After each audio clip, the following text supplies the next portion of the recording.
Hey all, it's me again. Encouraged to come back. Picked up a few subscribers last night.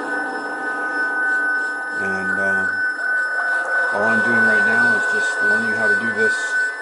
I'm trying to come up with something interesting to show you what you can do. What I've been talking about up to now is this section up here. Pretty much the subtractive synthesizer section. What I'm playing with right now, and what I was also talking about, was modulation matrices, or a stream of modulation to alter the sound. You get those options with purely digital oscillators like this rings clone or this flats clone from Mutable Instruments. MLE at Mutable Instruments always provide a lot of attenuverters. That's what these are. Attenuverters are designed to let you subtract or add to a signal. What I've got here also in this rack is a IntelliGel Quadrat, which is either a mixer, it's normaled through, and it lets you individually control and tap out each section of the mixer. This little Pittsburgh mixer does that as well. It lets you tap out each channel and use it independently as well. These are all nice little things to think about. You never have enough copies of modulation sources. At any rate, what I'm doing here is I'm using modulation sources as inputs on these modules. Various parameters that they have listed, such as on flats we have a parameter called morph, harmonics, timbre. So I've got a joystick patched into this rack here, but I've also piggybacked it onto a mult here, and I'm using it up here to modulate these digital modules. And then, of course, a lot of what you're hearing is nothing more than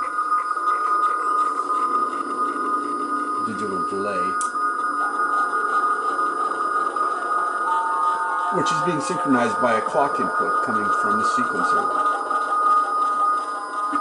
So,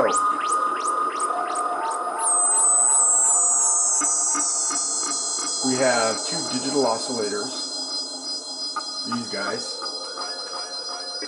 We have one analog oscillator, this guy, delta through 0. And they're being modulated by the same sources, this joystick. This is a fairly simple joystick, not as slick as the IntelliGel one, but not as pricey either. It does the thing that I want. Blending.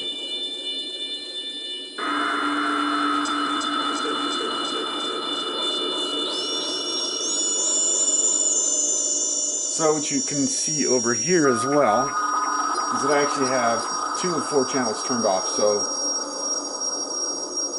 I am only listening to the outputs of this digital delay, this 4MS dual looping delay, and it's being sent through a reverb.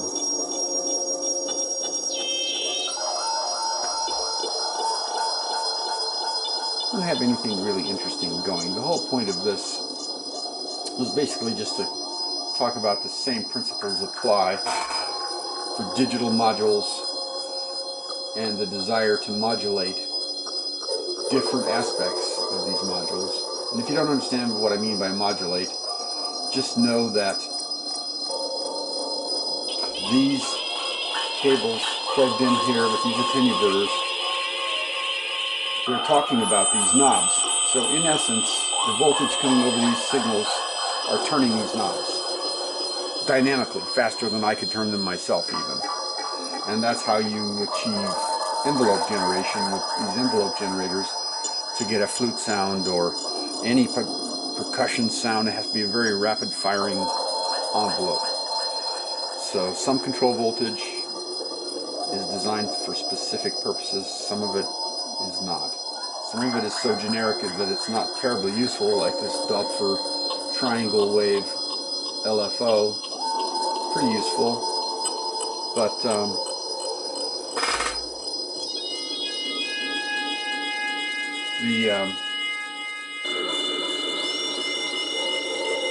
I'm modulating this parameter on this module, which, since this is an additive synthesis, this plots module has many digital algorithms in it, and this one here is additive synthesis. So because we're modulating it and then some other parameters, very easy to get what essentially is wave folding. At any rate, same topic, modulation, same source, control voltage, same objective, electronically and programmatically via essentially an analog computer. Twiddle the knobs and let it do it to itself. So what I'm trying to do with generative synthesis is teach the machine how to play with itself. At any rate, I'll sign off there. So, good night.